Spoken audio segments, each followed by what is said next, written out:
வணக்கம். இன்னைக்கு நம்ம பார்க்க போற சமையல் சிம்பிளான ஒரு சட்னி தான். ஒரு நிமிஷம் தான் ஆகும் இந்த சட்னி செய்யறதுக்கு. இன்கிரீடியன்ட்ஸ் பார்த்தீங்கன்னா ரொம்ப கம்மியாக தான் இருக்கும். டேஸ்ட் சூப்பராக இருக்கும். சூடான இட்லிக்கு இந்த சட்னி தொட்டு சாப்பிட்டீங்கன்னா சாப்பிட்டுட்டே இருப்பீங்க. அவ்வளோ அருமையாக இருக்கும். வாங்க இந்த சட்னி எப்படி செய்யலாங்கிறத பார்க்கலாம். இப்போ பார்த்தீங்கன்னா ஒரு தட்டில் மீடியம் சைஸாக ஒரு வெங்காயம், மீடியம் சைஸாக 2 தக்காளி பார்த்தீங்கன்னா நல்லா 4ஆக கட் பண்ணி வச்சுருக்கேன். அதே மாதிரி ஒரு 7 பச்சை மிளகாய் எடுத்திருக்கேன். நல்லா பெரிய பச்சை மிளகாய் 7 பச்சை மிளகாய் நல்லா 3ஆக கட் பண்ணிட்டு எடுத்து வச்சுருக்கேன். காரத்துக்கு தகுந்த மாதிரி சேர்த்துக்கோங்க. இதுக்கு வந்து மிளகாத்தூள்லாம் சேர்க்க போகிறதில்ல, பச்சை மிளகாய் காரம் மட்டும்தான். அதனால பச்சை மிளகாய் வந்து எவ்வளோ தேவையோ அதுக்கு தகுந்த மாதிரி எடுத்துக்கோங்க. பூண்டு பல் பார்த்தீங்கன்னா ஒரு 7 எடுத்திருக்கேன். இஞ்சி ஃப்ளேவர் பிடிக்கும்னா நீங்கள் இஞ்சி சேர்த்துக்கலாம், இல்லைன்னா பூண்டு வந்து சேர்த்துக்கலாம். ஏதாவது ஒன்று சேர்த்தா போதும். இப்போ இது எல்லாத்தையும் நல்லா அரைச்சி எடுத்துக்கலாம். கொஞ்சமாக உப்பு வச்சு அரைச்சிட்டு வந்து பார்க்கலாம். இப்போ பார்த்தீங்கன்னா சட்னி வந்து நல்லா அரைச்சாச்சு. நான் வந்து தண்ணியெல்லாம் ஊற்றலாம். இந்த வெங்காயம் தக்காளியில் உள்ள தண்ணி தான் இந்த அளவுக்கு தான் இருக்கணும். நம்ம வந்து தாளிப்பு கொடுத்துடலாம். இப்போ பார்த்தீங்கன்னா தாளிக்கிற பேனில் எண்ணெய் ஊற்றிருக்கேன். எண்ணெய் வந்து கொஞ்சம் கூடுதலாக இருந்தால் தான் நல்லாயிருக்கும். நல்லெண்ணெயாக சேர்த்துக்கிட்டிங்கன்னா அதுவும் நல்லாயிருக்கும். வந்து கடுகு சேர்த்துக்கலாம்.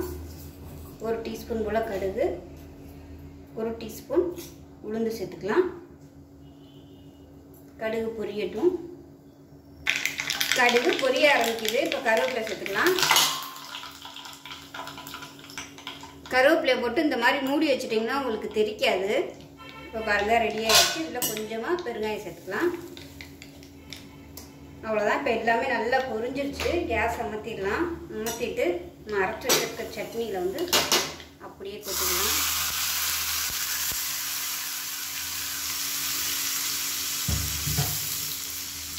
இது வந்து பச்சையாக தான் இருக்கும். நம்ம அந்த மாதிரி நல்லா சூடான எண்ணெய் வந்து அதில் சேர்க்கும் போது அந்த பச்சை வடையெல்லாம் போயிடும்.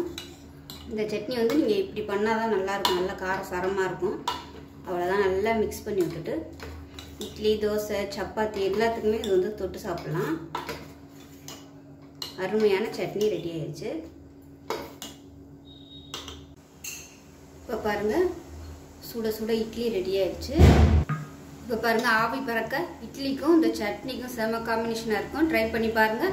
ட்ரை பண்ணி பார்த்துட்டு எப்படி வந்துச்சுங்கிறத சொல்லுங்கள். வீடியோ பிடிச்சின்னா லைக் பண்ணுங்கள், கமெண்ட் பண்ணுங்கள், சேனலை சப்ஸ்கிரைப் பண்ணுங்கள், பக்கத்தில் பெல் பட்டனையும் ப்ரெஸ் பண்ணுங்கள். நன்றி.